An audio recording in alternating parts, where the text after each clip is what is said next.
Perfect. Well, thanks to everybody for joining us. My name is Josh Andrus. I'm the Executive Director of Project Confederation. We are a nonprofit think tank dedicated to alleviating some of the pressures around Western alienation and really trying to deal with what is really just a growing national unity crisis. One thing that we have done is focus on an Alberta pension plan, and we've been doing a lot of work on this. So I'm not going to go over most of what we did in 101 and 201. Those are prerequisites for the course. So if you haven't watched those videos, you may be a little far behind, but you can always go back and watch. So we'll just get going here really quick. Okay, so first things first, welcome. Thanks for joining us. The government is currently wrapping up their formal engagement, and we want to help Albertans have their voices heard.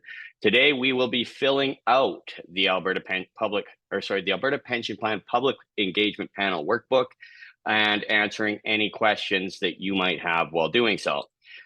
First of all, step one, if you're on your phone and you want to fill this out on your phone, you can use the QR code, or you can just go to the website here. That's https://www.albertapensionplan.ca/engagement #have your say. And when you go to that website, this screen should pop up.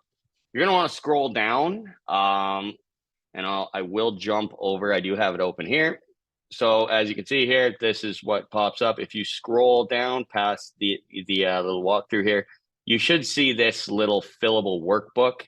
If you want to download the workbook, print it, fill it out by hand, and drop it off to your MLA's office, or mail it in to Alberta Pension Plan Engagement Panel, that's just down here. I've got it highlighted. I'm not sure if you can see my cursor, but it's down there. If you want to print it and mail it, I think you can do that. It is a little tight with the deadline, so we'd recommend dropping it off to your MLA's office. So you just click fillable workbook for the purposes of this, and you should get this screen. So as I said, your two options are fillable workbook or download workbook. The first option, if you're on your computer, makes it a lot easier, but if you want to do this on your own, you want to take some time to answer the questions on your own, you can do that, and we'll go through the submission process at the end here. So first off, once you get the fillable workbook open on your browser, it should just say Your Pension, Your Choice, Alberta Pension Plan Public Engagement Panel Workbook, with a nice little backdrop here. First page just kind of outlines the process. We've got just a little background about the Fair Deal Panel, that the research was done by a firm named LifeWorks, formerly known as Morneau Chappelle. It's a leading actuarial firm. They've crunched the numbers to see if an Alberta pension plan could work, released a report on September the 21st, as well as introduces the panel. Again, if you were on 101 and 201, you are very familiar with this. So what this is again, the government wants to hear from us. So they encourage you to be open, frank, and thorough with your responses. I would like to also say that. And the deadline for submissions is Wednesday. So we are right up against the deadline. That's why we're doing this now. This walks you through how to get this workbook and how to submit it. We'll be going through that separately, so don't worry about page 3. Moving on to page 4. I'm hoping I'm not moving too quickly. This just outlines some of the background information on the Canada Pension Plan.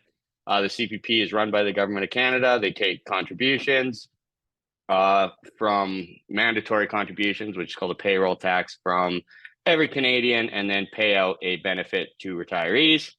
The amount of CPP benefits you receive depends on various factors, including your earnings over time, the amount of contributions you've made, and your age when you start to collect benefits. The average new CPP benefit is currently $773 per month as of June 2023. And the maximum payout is, if you start your pension at the age of 65, is $1,306. Alberta has been a part of the CPP since it was created in 1966. All other provinces and territories joined the Canada Pension Plan except for Quebec. Quebec has its own pension plan, and we've gone over all this already in 101 and 201.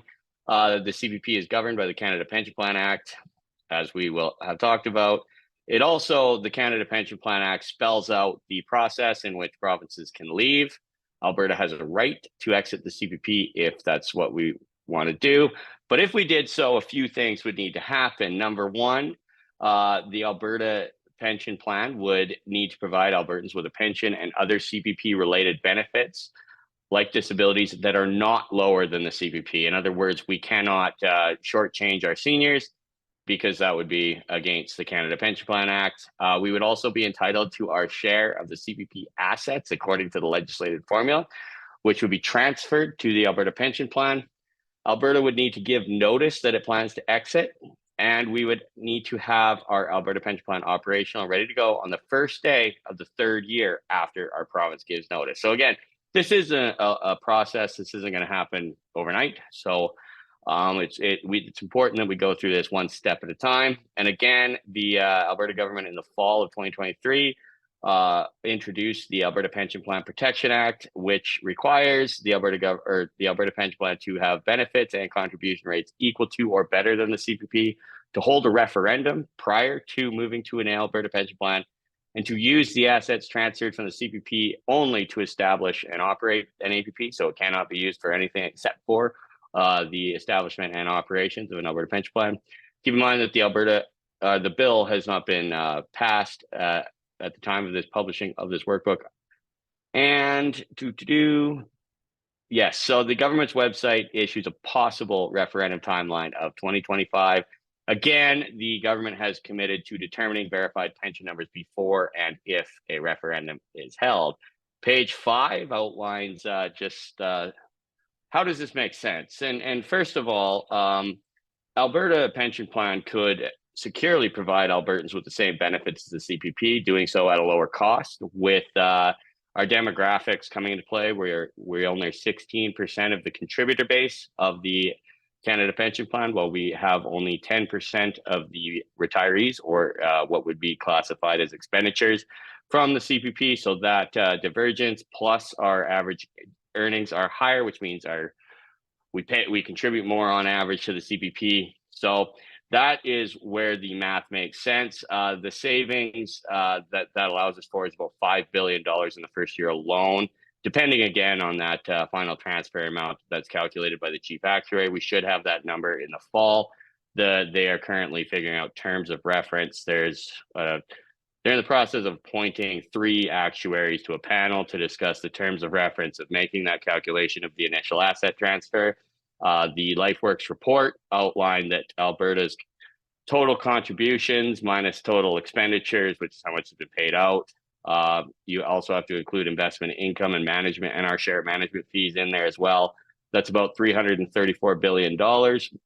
So that would be that's what LifeWorks is calculated. Again, the federal government's going to have a different number. Yeah, so that is that. It also important to note that the cost to implement an Alberta pension plan could be between 100 million and 1 billion for administration, plus between 75 million and 1.2 billion for investment implementation, depending on how things are done. And it could create 1,500 to 2,000 long-term jobs in the financial services industry. Keep in mind that the Canada Pension Plan, their administration costs have ballooned from 118 million in 2005 to 4.4 billion in 2021. That is a 37-fold increase, so keep that in mind. And again, there is risk involved with this, but again, because of our young demographic and the way that the calculations were done, the risks associated with this are minimized due to just our demographics. Okay, so here is an interesting one, the contributions, benefits, and savings. So this is, again, just a quick overview. The base CPP, which is the number that is quoted most, is your base CPP contribution is 4.95% of your gross pay. That is for employees, and your employer would match that if you are an employee. If you're self-employed, you contribute both parts of the rate, so that is the total of 9.9%. It was calculated by the LifeWorks report that Albertans would be able to contribute approximately 3.63% less per person. So That's quite a bit if you factor that in. It was calculated that that would be about $1,450 per worker, $1,450 per employer per year, which we over contribute into the Canada Pension Plan in order to maintain the same benefits. This chart here in the top corner is one that I do like. It outlines that even during the recession from 2014 to 2018, these are just the numbers in the chart, Albertans contributed in between, still over contributed by $2.829 billion in 2018, which in a lot of ways was the depths of our 2014 to 2018 recession that started at the end of 2014. So keep that in mind, that even when our economy is in the doldrums and our unemployment rate is the highest in the country, we still over contribute to the Canada Pension Plan. So that's something to keep in mind. I think that's good for this page. Yes. So as again, it says a base Alberta pension plan could be delivered at lower contribution rates compared to the base CPP. Again, additional Alberta pension plan, if we decide to go on that route, which I think we have to, would be delivered at about the same contribution rates additional to the base Alberta pension plan rate. But again, if we're delivering the same benefits to our seniors, that could be up to 3.63% lower. But if we decide to maybe go 2% decrease, we could potentially look at options where we increase our benefits to our seniors. That I went through. We already know that's LifeWorks report estimates $334 billion.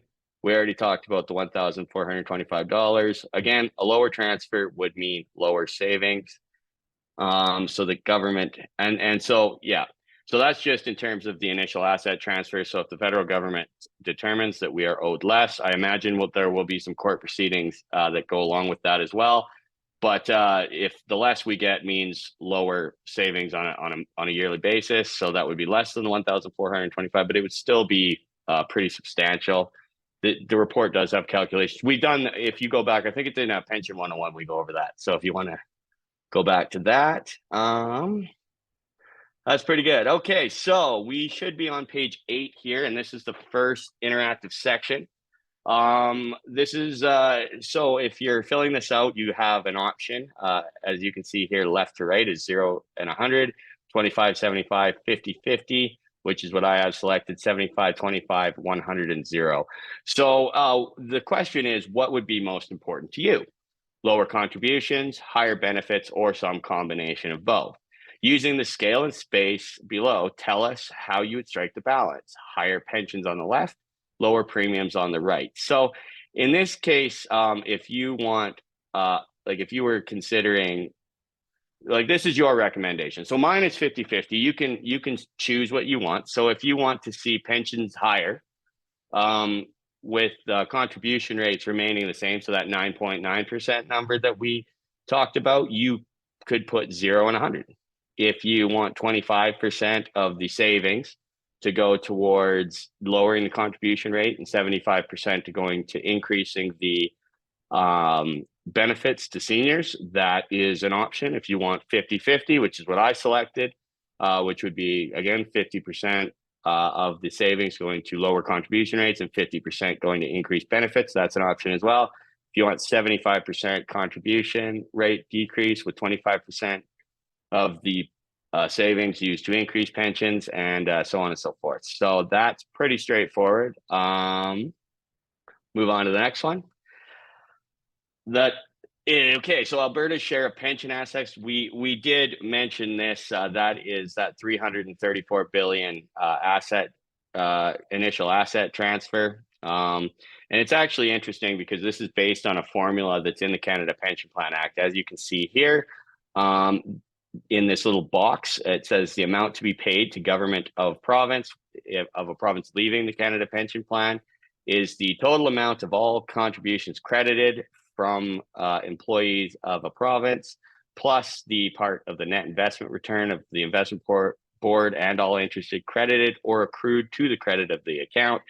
And then you subtract C, which is all amounts paid out in benefits under the Act, and D, which is the share of the administrative costs of the act. That's where they get $334 billion. It's also important to note that it was Ontario that pushed for the formula to be included in the Canada Pension Plan Act, and it was this is a good quote from former Ontario Premier John Robarts, who says, "In order to protect our constitutional position, as if you were in pension 101 or 201 that we put forward, it is as we know, constitutionally provincial responsibility.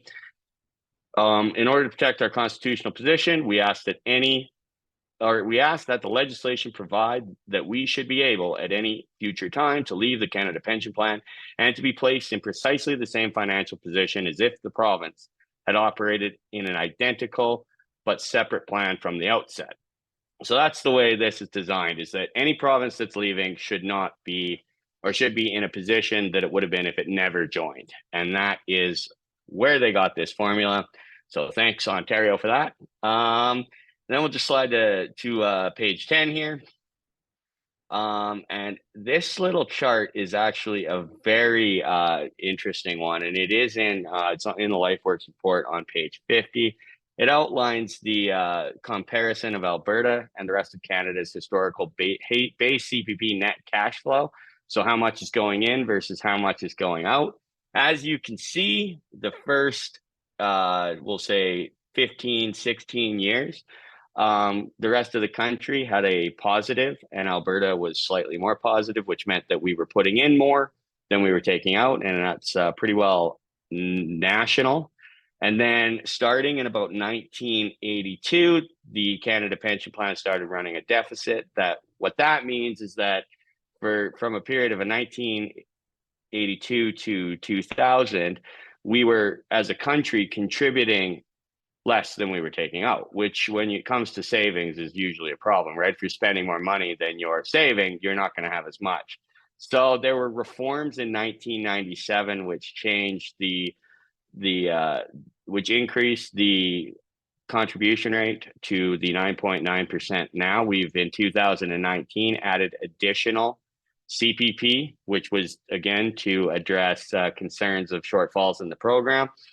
But as you can see, Alberta's net contribution has rapidly expanded since the 1997 reforms. Again, that is entirely due to our demographic advantages. We have more contributors on average than the rest of the country, making more money on average than the rest of the country, with less seniors per capita than the rest of the country, So obviously they're taking out less. And as you can see, proportionately to the rest of the country, we are putting in substantial net cash flow positives here. So that's something to keep in mind when you're thinking about the initial asset transfer. So yeah, we've talked a lot about that $334 billion. I'd also like to note here that the size of the Alberta's asset share could have implications for how the remainder of the Canada Pension Plan operates. So if Alberta were to leave, what would that mean for the Canada Pension Plan? Well, pension benefits would almost surely not be reduced. That would be a political suicide. I actually think the Canada Pension Plan would have a hard time dealing with that. But it would require an increase of contribution rates by the rest of the country. It's estimated that roughly $175 per worker in the rest of the country would be an additional $175 per worker would be required by the Canada Pension Plan to get to the minimum contribution levels required to maintain CPP benefits if the Alberta Pension Plan received the full $334 billion. So that's actually less than 1% increase for the rest of the country in contribution rates to maintain benefits. And again, in Alberta's case, this would the asset transfer would influence spinoff benefits, like they mentioned, long-term jobs, increase in economic activity, and also payroll tax deduction for employers and employees would be a huge economic boon. Okay, so now we get into, again, the interactive part. So tell us your views. So the first box here is, does the size of Alberta's asset share matter to you? And if so, why? Now, again, you don't have to use my answers if you don't want. But I absolutely think that the Alberta government should take every step necessary to ensure that we are guaranteed to get all of our money back before we establish an Alberta Pension Plan. If this means the Alberta government goes to court, I believe that we should take every step necessary to ensure that an Alberta pension plan is well funded. Seems pretty straightforward to me. It's a pretty easy answer. Again, if you've got anything, hang on. Do you want me to get through this part and then I'll take questions? Sure. Okay. Second question. What are you most concerned about regarding the asset share? Well, I mean, I personally think that the federal government is going to lowball us when they come back with a, I should put a formula in there. I think they're going to come back with a number lower than 334 billion. How much lower? I don't know. There is a slim possibility that the federal government calculates that Alberta is entitled to more than 334 billion. But again, it's important that the Alberta government do their due diligence to fight for every dollar that we are entitled to under Section 113, subsection 2, as intended by the authors of the legislation, by which I mean Canada Pension Plan Act. I'm going to change that. Sorry, give me a second. Let me fix my work here. Okay, finally, the third question here. How would a lower or higher size of asset share impact your feelings about an Alberta pension plan? Well, I think a higher asset share would be beneficial, as it would give Alberta a stronger position when it comes to asset security in the long run. Personally, given our demographic advantages and income levels, I believe an argument could be made for starting at zero. But again, that's just my position. If your thoughts are different, this is an opportunity for you to put your thoughts on paper. There are quite a few questions in the chat about portability, which we'll get to later. And portability is later, yep. Yes, and some of these questions can be answered in our earlier videos, but there is another question relating to asset share. When Alberta has only 10 to 15% of the population and the Alberta government wants more than half, how does that make sense? So it's the formula. It's right here. So allow me again to go through this, but the calculated initial asset transfer is based on, again, this section 113, subsection 2 of the Canada Pension Plan Act. I invite the questioner to look this up. But it takes the total amount of all contributions credited to the Canada Pension Plan account by Alberta, in respect of employment in that province. So that's the total number of contributions credited to the Canada Pension Plan account. So we have about 16% of the contributor base of the Canada Pension Plan, which means, and we make more on average than the rest of the country, which means our contribution, the percent of contributions we make to the Canada Pension Plan on a yearly basis are not one-to-one. So that's something to keep in mind. The net investment return as well, that would be evenly split. But the key fact is that we only have 10% of the retirees. And the difference between the two is important to note. Some provinces have more retirees taking money out. So think of it like you have a joint bank account. And I put $100 in and you put $50 in. But if I take $90 out per year, I've left $10 in. That's my share of the account. And if you take $30 out, you've left $20 in. So yes, I'm putting more in, but I'm also taking more out, which means that leaves me with less left over. Now, that's just in 1 year. Now let's factor that out to the 58 years of the Canada Pension Plan. And that is actually outlined in this chart here, which I went through at the beginning. So I don't know where to go. This chart right here. As you can see, the comparison of how much Alberta's put in minus how much Alberta is taken out relative to the rest of the country. Look at right here, 1997, we started putting in significantly more yearly than we took out, whereas the rest of the country was still below us in terms of our net cash flow. So we have been saving more money every single year compared to the rest of the country, almost supercharged since the 1997 reform. So that's where that $334 billion number is.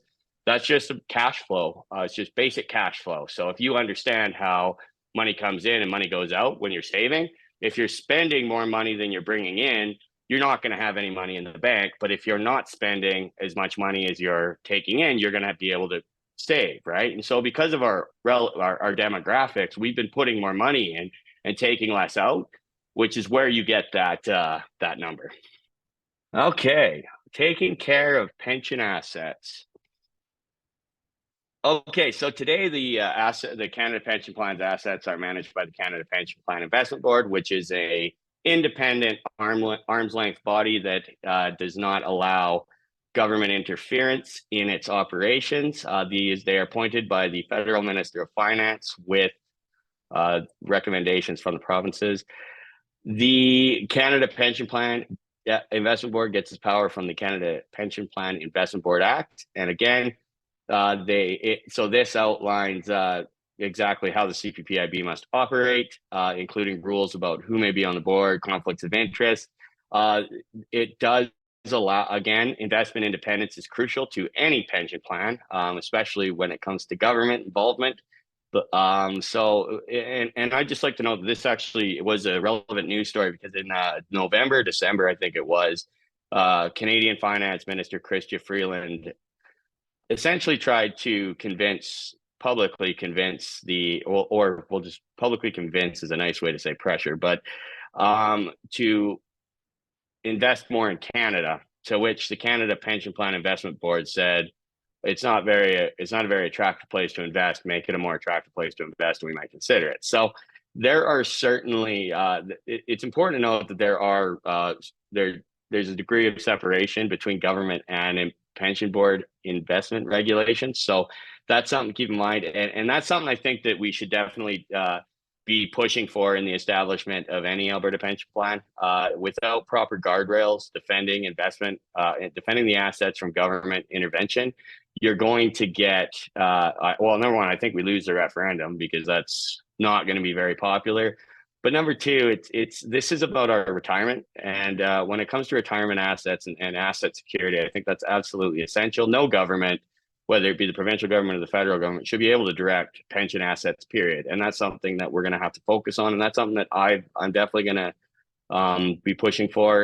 And if we don't have proper investment independence, it's not like I won't support an Alberta pension plan. So yeah, I think one of the issues that we've had when it comes to investment independence is people are unfairly, and I would just say just completely inaccurately conflating the Heritage Trust Fund to an Alberta pension plan or even the CPP.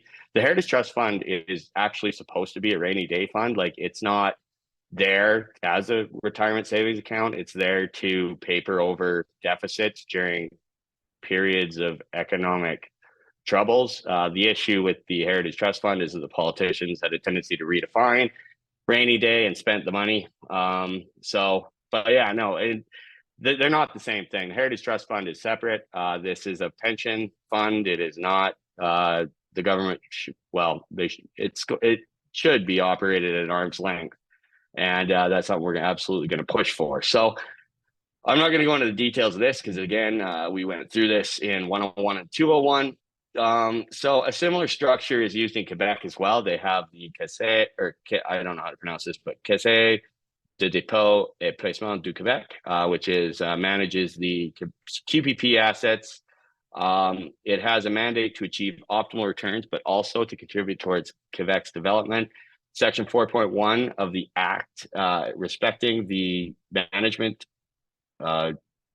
board, states that the mission of the fund is to receive monies on deposits provided by law and manage them with a view to achieving an optimal return on capital within the framework of depositors' investment policies, while at the same time contributing to Quebec's economic development. So that is, Quebec has their own as well. Again, the CPPIB operates independently, thanks in part to the two-thirds rule in the Canada Pension Plan Act. Under that rule, any change to the Canada Pension Plan Investment Board Act requires the consent of two-thirds of the participating provinces, representing at least two-thirds of the population of all those provinces. An APP, so in Alberta's case, we would need to have a structure to manage the asset fund. This is something that, again, we're in the very early stages of figuring out. But if Alberta exited from the CPP and established an APP, we would be entitled to our share of the assets as provided for in the Canada Pension Plan. Act, we would accumulate assets over time, and they would need to be managed responsible. We've gone over all this. So there are various options, and the Alberta Pension Plan benefits and risks report compiled by the LifeWorks outlines 4 different options. First of all, Alberta could ask Canada Pension Plan to keep managing Alberta's pension funds on the same basis as they do now, just in a separate account. So we would have our assets separated, and then we could do the change up the benefit structure and contribution rates based on that. We could use a different investment manager that actually exists. AIMCO is listed here as an option. It's not a very popular one. I do know that we also have the Alberta Pension Services Corporation. This is just to manage the funds and to take care of the funds. We could also create a new entity to manage the Alberta Pension Plan funds, which would be modeled after the Canada Pension Plan Investment Board or the Quebec's version of that. So that's something we got to that's one of the options. And then the 4th option is hiring a private management firm such as a Fidelity to manage some or all of the assets.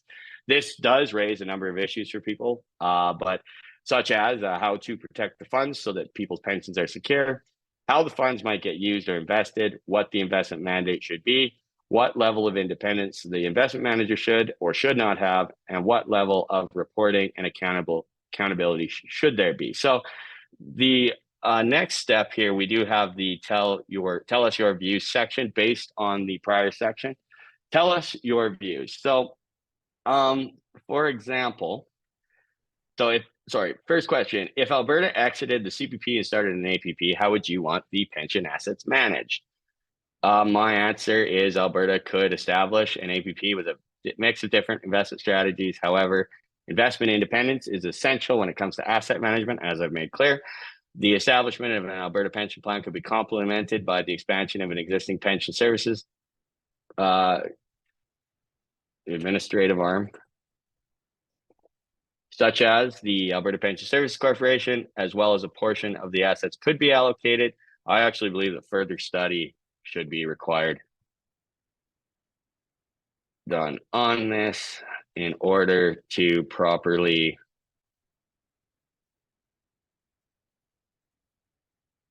do this properly. Because, yeah, I don't think 4 options laid out in the report are sufficient when we're actually going down this. So I do think that we should be recommending further study. What are your biggest concerns, priorities, and how would you want these addressed? Now, well, my biggest concern is asset security, and that goes with investment independence. The government and the panel should focus on developing a proposed Alberta pension plan that ensures that the government cannot use the assets as a government slush fund, and therefore proper legal guardrails must be designed in order to properly protect our assets from poor government decision makers. So that's, I mean, again, you don't have to use my answers. You can put your own in. So what protections could you have in place? So I do think Alberta, our sales tax operates this way. We don't have one. If any government were to establish a sales tax, they would have to have a referendum. I think that's a great idea. I think if we're going to make any major changes to the pension plan, it would require at least 50% of the public on board with it. I think that would be pretty key. Maybe a 2/3 majority requirements to change legislation. So as of right now, we don't have that in the legislature. But that would be something that would ensure that both sides of the aisle in most governments would have some say in it. And then transparency and reporting, I think, is key. Yearly actuarial reports would be helpful, just so that we know exactly where the money is, exactly what portion it's in. And if there's concerns that there's, problems in management strategy, it would be easy to find in those reports. So I will stop here. Is any questions on this section, Christine? I see no questions on asset management, no. Okay. Additional considerations. We are getting to the end and we're pushing up on keeping it under an hour, so that's great. Okay, so where are we right now? First of all, we need to focus on two key things that we haven't gone over. First of all, administration. Currently, Canada Pension Plan contributions are collected by the Canada Revenue Agency, which is the same entity that collects income tax. Because again, this isn't like you're putting money in a savings account. This is a tax into a federal program that the Canada Pension Plan is. You can't just log in and see how much you put in and how much you're owed. They figure that all out when you apply for it. Benefit payments under the CPP, calculating the amount and sending it to a retiree, are handled by Employment and Social Development Canada, which is a ministry of the federal government. So when it comes to an Alberta pension plan, we would need proper systems in place. We already do have entities that could play roles in collecting contributions and making benefit payments. The Alberta Treasury Board of Finance exists. It does collect tax amounts from corporations. So it collects it. We already have a tax collection agency. Alberta Seniors, Community and Social Services, which is a government department, already calculates and makes payments to individuals for a variety of social service benefit programs, such as Alberta Sports, AISH, so on and so forth. And then, like I've mentioned a couple of times, the Alberta Pension Services Corporation provides administrative services for a variety of public pension plans worth more than 110 billion. So the local authorities pension plan, management employees pension plan, public service pension plan all fall under that. So that is administration. Again, we're just making suggestions to the government in the next section. Finally, and this is a big one, portability. This recognizes that people may change where they live and enables their pension to follow them. To enable portability, the Canada Pension Plan has agreements in place with other social security pensions around the world, including the Quebec Pension Plan. These agreements help to ensure that people do not have to pay duplicate payments and do not lose any of their benefits, even if they change their residence. The Canada Pension Plan has 59 of these agreements in place. Similarly, the Quebec Pension Plan offers portability through similar agreements. They have 39 agreements in place with jurisdictions around the world. Quebec offers a case study on how an Alberta pension plan would also provide portability. As part of the portability between the Quebec Pension Plan and Canada Pension Plan, a formula is used to count your contribution years, like where did you contribute out within or outside of Quebec, your residence at the time of your retirement, and then calculates whether their full pension plan, which determines whether your full check will be sent by QPP or CPP. So if you retire anywhere in Canada outside of Quebec, the CPP gets a transfer from the Quebec Pension Plan for your portion of the Quebec Pension Plan contributions you made, and then it just sends it to you wherever you are. So they just handle the administration. The formula works despite, as we mentioned, the Quebec Pension Plan having a slightly higher contribution rate than the Canada Pension Plan and differences in benefit structure. But the calculations take into account differences between the two. So no retiree loses their benefits and they're deposited into their bank account no matter where they live, even if they move outside of the country. Alberta would need to establish similar agreements, but our province already has experience in striking such agreements, as we've seen with our public sector pension plans administered by the Alberta Pension Services Corporation. So there's already existing agreements in place. These aren't super difficult to negotiate. They're common within the industry, especially among public sector plans, and are widely used and entered into by jurisdictions around the world. And that is pretty much it. So this is tell your views, the consequences for an APP and you. If Alberta were to exit the Canada Pension Plan, Alberta would need proper systems in place to effectively administer the APP. This could mean additional costs, but also could create new jobs and expand Alberta's financial services industry. Alberta would need to address the portability between an APP, the CPP, QPP, and other public pensions. This would require us to create agreements between Alberta Pension Plan and other jurisdictions, similar to agreements obtained by Canada Pension Plan and the Quebec Pension Plan. And so, like I said, so the first question here is, what advantages or challenges do you see with additional considerations around administration and portability? For me, existing portability agreements between the Canada Pension Plan, Quebec Pension Plan, and pension plans around the world is an advantage. These act as blueprints for future agreements, which are commonplace throughout the public and private pension sector. Alberta already has existing agreements through the Alberta Pension Services Corporation that could be expanded. In summary, portability issues should be easy to address and be dealt with well in advance of the establishment of an Alberta pension. Secondly, Alberta has robust public services that would need to be expanded in order to administer the plan. However, we have a very well-educated workforce and should not have many issues with the establishment of new administration arms in order to administer the program or changes to existing ones, as we've mentioned. Challenges, from my point of view, the biggest challenge in administration is ensuring that the cost of that administration do not increase dramatically, as we have seen with the Canada Pension Plan, which has seen costs rise from 118 million to 4.4 billion in the period from 2006 to 2021. So again, when it comes to management, we have like all the money will be used to manage the fund, but we have to make sure that we don't see dramatic increases in management costs as we've seen with the Canada Pension Plan. That is a big issue. Okay. Concluding thoughts. Does anybody have any questions there, Christy? I think you just answered it, but people are wondering about the size and type of management fees. Do we know what that's going to look like yet? No, we're, like I said, and actually that was why one of my answers here, further study should be done. I think when it comes to management strategy, like the recommendations in the report are rather, I wouldn't say vague, but they don't go into as much detail as I'd like to see. I think another or further study should be done on management strategy to give us a better idea of what the pros and cons are. I know at least in most of the events we've had, the concept of having the Canada Pension Plan Investment Board continue to invest the assets in a separate account has been relatively unpopular. But still, I do think we need to do further study on this. But yeah, like I personally think that like I'd like to see a diversified strategy as we go forward. The last thing we want is all our money in one pot.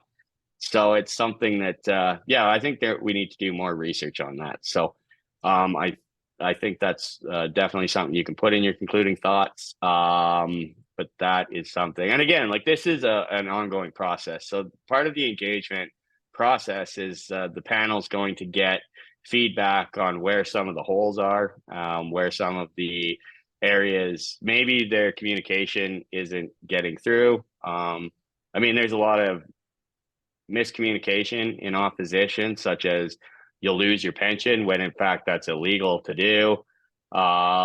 So, but the point of this exercise is to get feedback.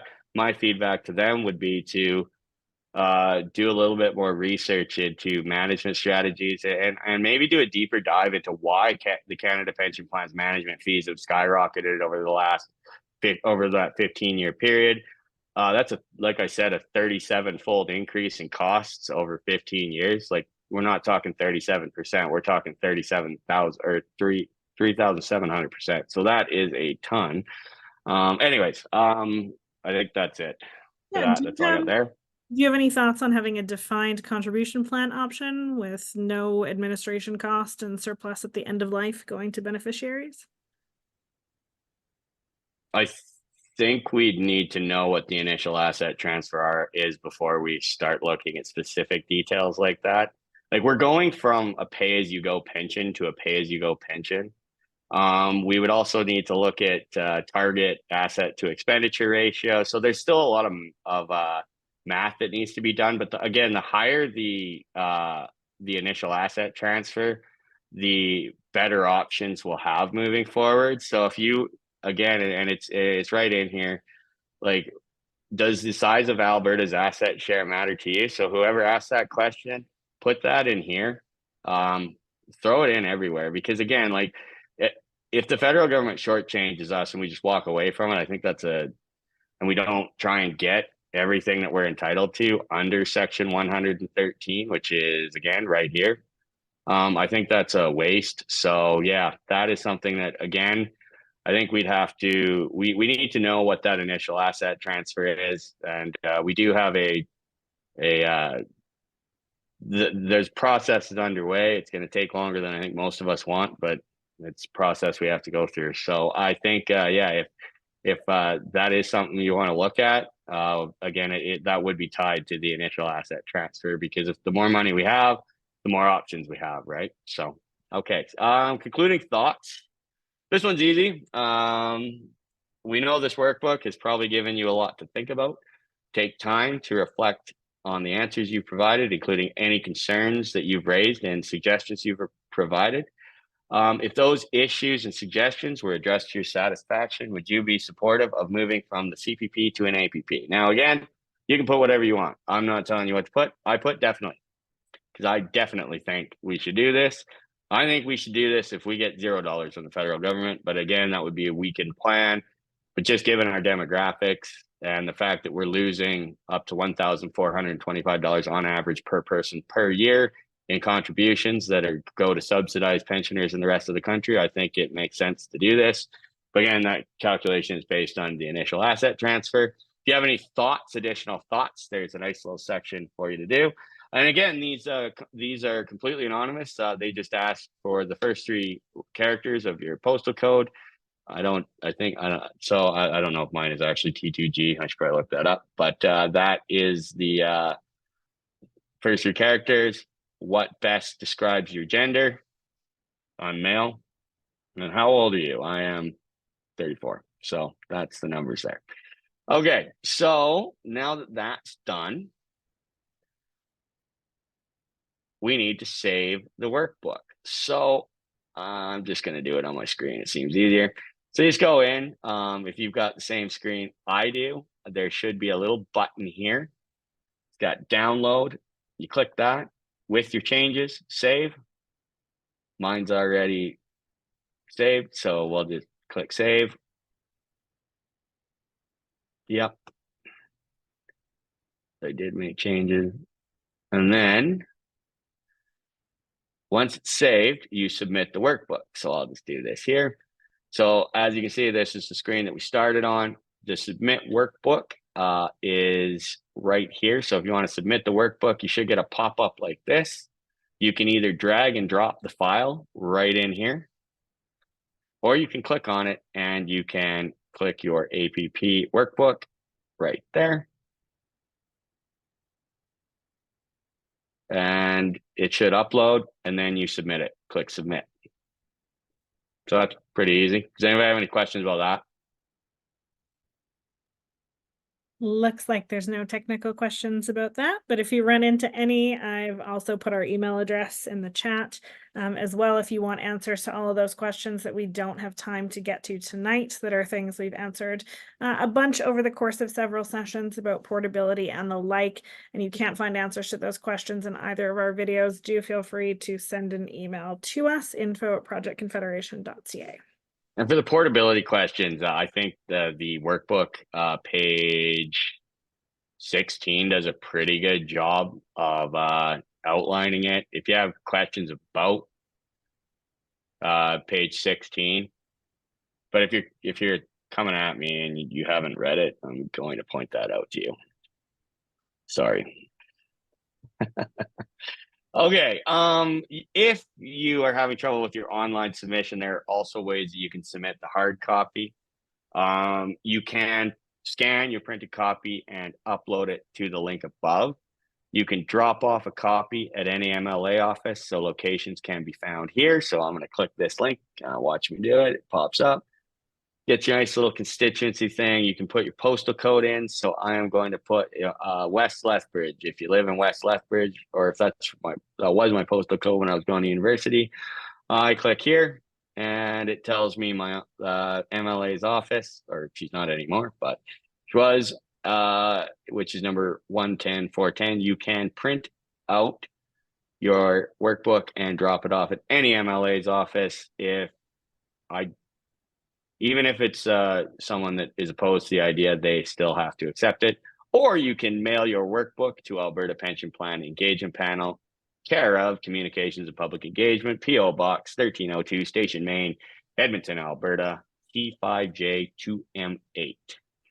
And then once the government has some time to go through the submissions, They will submit a report to the government. Again, I think they are also waiting on the initial asset transfer, and once we get that number, there will be further engagement sessions. So I don't think that report's going to be coming on the deadline they want it to come on, but we shall see. But yeah, so first of all, this is just part of the process. There will be more to this as we go, and we will be here to walk you through every part of the process. It doesn't look like there's any other questions, but again, if you guys have them, don't hesitate to email us. We'll be keeping a close eye on the inbox as the submission date comes up, just to help you with any of these concerns. So if you want to get involved, we are going to be doing more on this. We now know that there is a process by the federal government that has been initiated in doing their calculation on that initial asset transfer. They're putting together a panel of 3 actuaries that are going to put together a terms of reference, in which then they will use that terms of reference in order to calculate what they think the initial asset transfer should be. After that, once we get that number, we will be having more. I think once we get the terms of reference, we may probably we will probably do some kind of engagement. We're also doing in-person events. If we have one in your area, we are in the process of scheduling some for Airdrie, Okotoks, Calgary. We're in Edmonton tomorrow night. If you're in the area and you've got an email, and we're looking to do some more around the province, whether it be Grand Prairie, Fort McMurray. This will be over the next few months here, because I did a 24 stop tour in 8 weeks and was not very happy at the end of it. So we're not going to do that again. We're going to stretch it out, but we will be coming to an area near you in the near future. So thank you all for coming. If you want to sign up to volunteer, you can do so as well. And donate to help fund our campaign. You can use that QR code, or just go to www.projectconfederation.ca, and all the links you need are in the top right-hand corner. So again, thank you all for coming, and have a wonderful day. And thanks for doing this. I appreciate it. Yes, thanks everyone. Have a wonderful rest of your week, and we will see you soon. Perfect.